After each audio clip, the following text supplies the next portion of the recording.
Hello again, everyone. As I mentioned, we have this new anthology out called Festive Mayhem 2.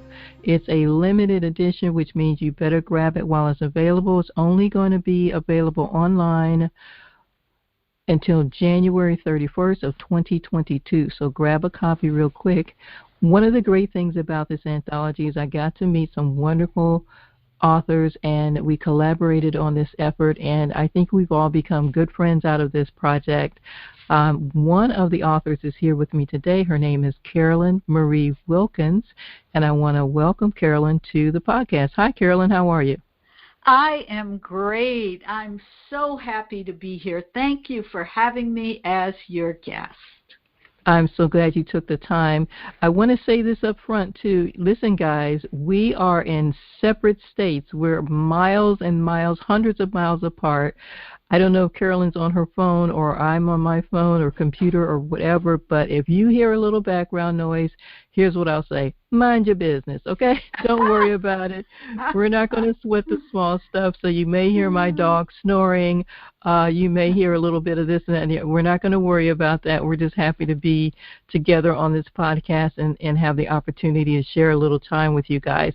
So, Carolyn, we got together on this anthology, and we had to create these short stories. Mine is called A Cup of Secrets.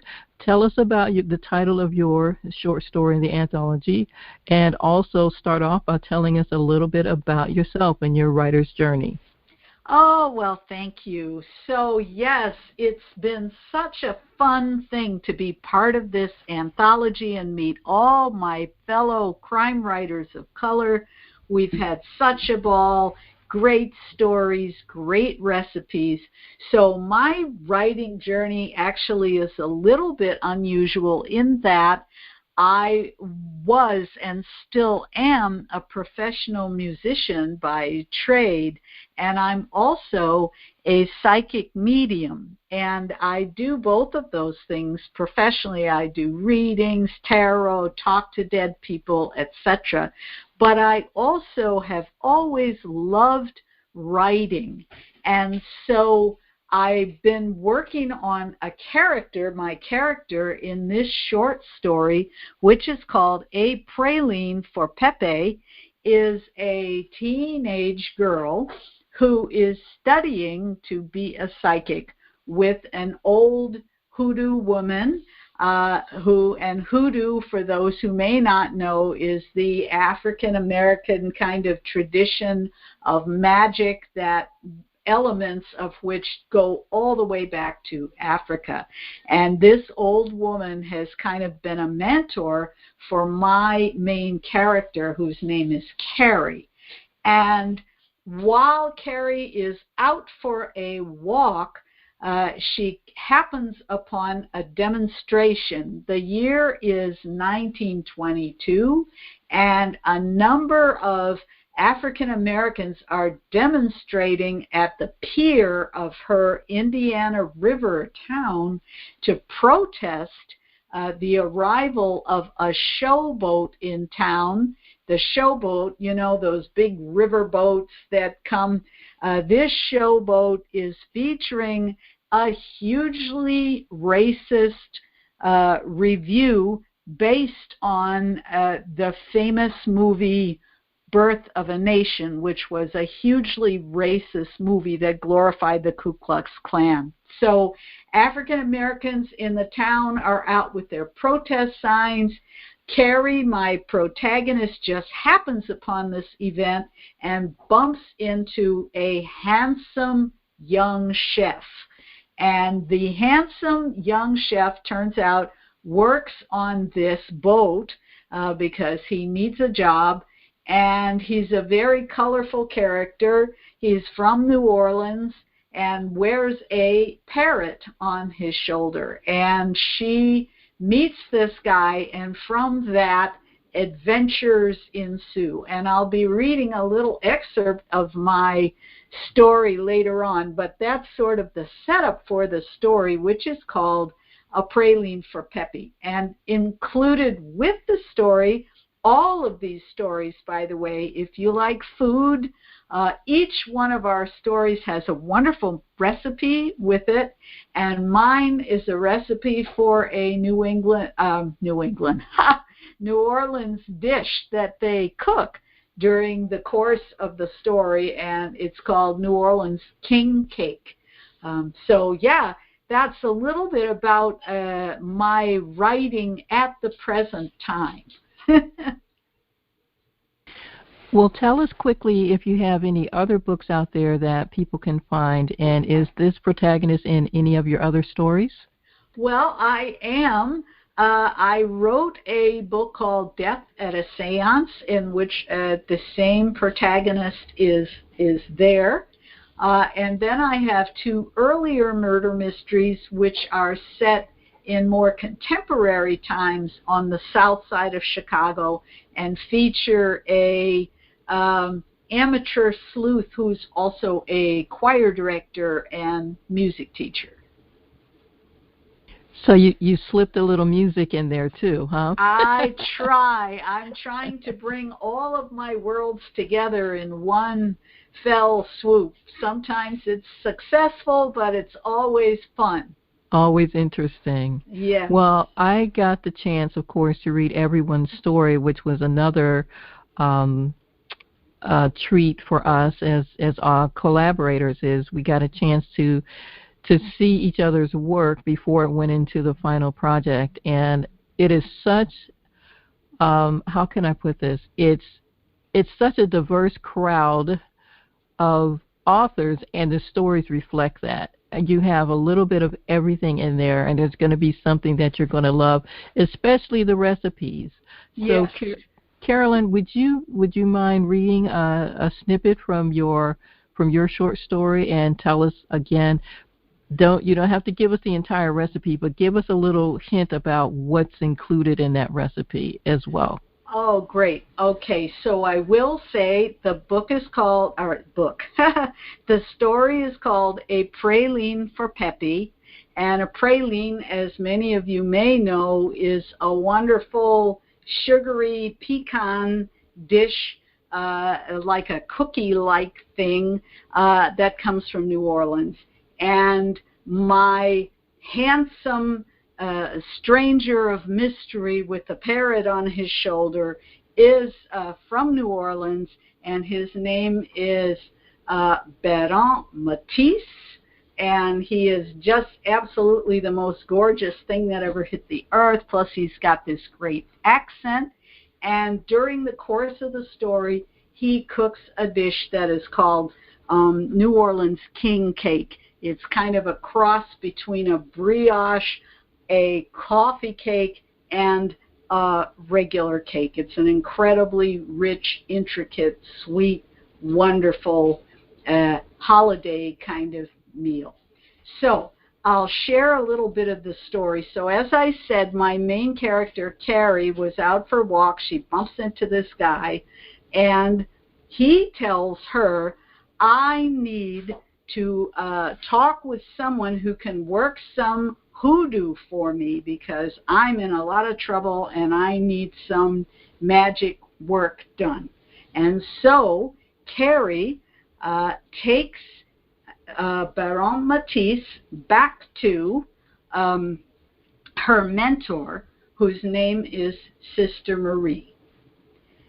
Sister Marie showed no surprise either at Matisse's exotic appearance or that of his parrot when we arrived at her house 20 minutes later. You look like you need some hoodoo work done, she said calmly. Oui, madame, Baron said.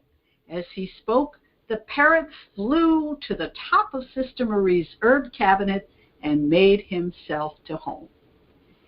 Carrie says you make the best protection gris-gris in Aaronsville, and I need the best, what with the jam I'm in. Sister Marie invited us to sit at the kitchen table, then settled herself in an ancient wooden rocker across from us. Tell me about it, she said. It's my boss, Capitaine Lapierre, Baron said. The man is going mad, absolument fou. He thinks someone is trying to kill him. Some days he accuses Miss Sanford, the lead actress in the show. Other days it's his wife, Marguerite. He's even accused his business agent, Mr. Phoebe. Baron sighed and shook his head. None of this was really my problem until the captain began accusing me. He threw out the perfectly good gumbo I prepared for dinner last night, insisted I'd poisoned it. Can't you get another job? I asked. Baron looked down at the table, his long fingers twisting in his lap. No, mademoiselle. I've been working on this showboat all summer. I get paid tomorrow night after the last show. If I quit before then, I'll never see my money. Sister Marie studied Baron in silence for a minute. There's a black cloud around your boss, she said slowly. A reckoning he cannot escape. You should quit, money or no money. From his perch atop Sister Marie's herb cabinet, Pepe the parrot agreed. Trouble, trouble, he squawked in his high-pitched voice. Run for the hills! The old woman pushed herself up from her rocking chair, picked up her cane, and hobbled to the cabinet next to the kitchen sink.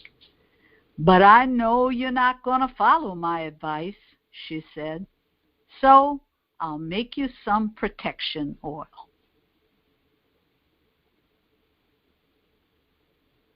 And from there, the story goes forward into the further adventures. Needless to say, there's drama, there's a hint of romance, and there's a lot of food. A lot of food. Well, we definitely want to know what he needs protection from, right? So that whet our appetite, as well as the way you described your recipe. Now, I want to ask this question, just a little random sidebar question. Do you pronounce it pecans or pecans? Oh, good question. Good grief. You know, I'm from the Midwest originally, and we say pecans. How about you? We say pecans.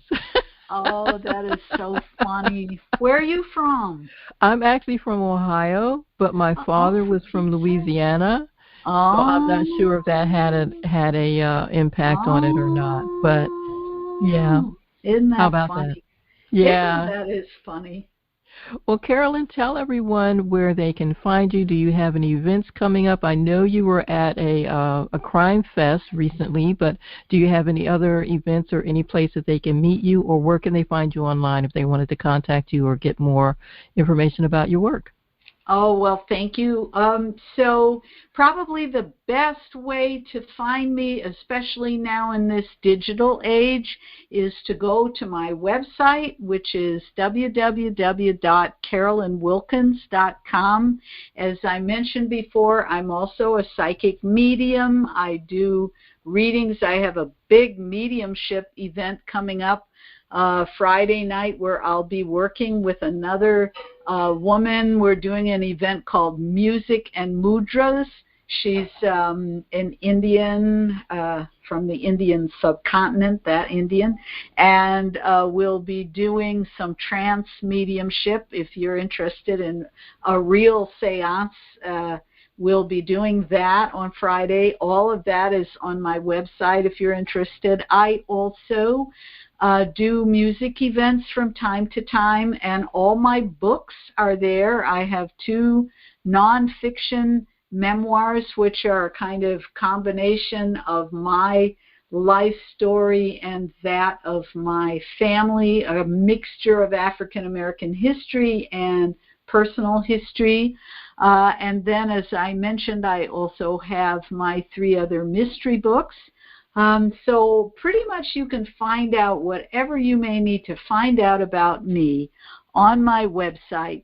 I'm also on Facebook. If you want, you can look for me there. And my business is called Resonant Wisdom Services, and that is on Facebook and Instagram as well. So there I am, plastered all over the digital universe. And that's where you can find Carolyn. Once again, thank you all for listening. You can find my information at my website, authorbarbarahoward.com. Pick up a copy of Festive Mayhem 2 before it's too late. Love you guys. Thanks so much. Have a great day. Thank you. Bye, Carolyn.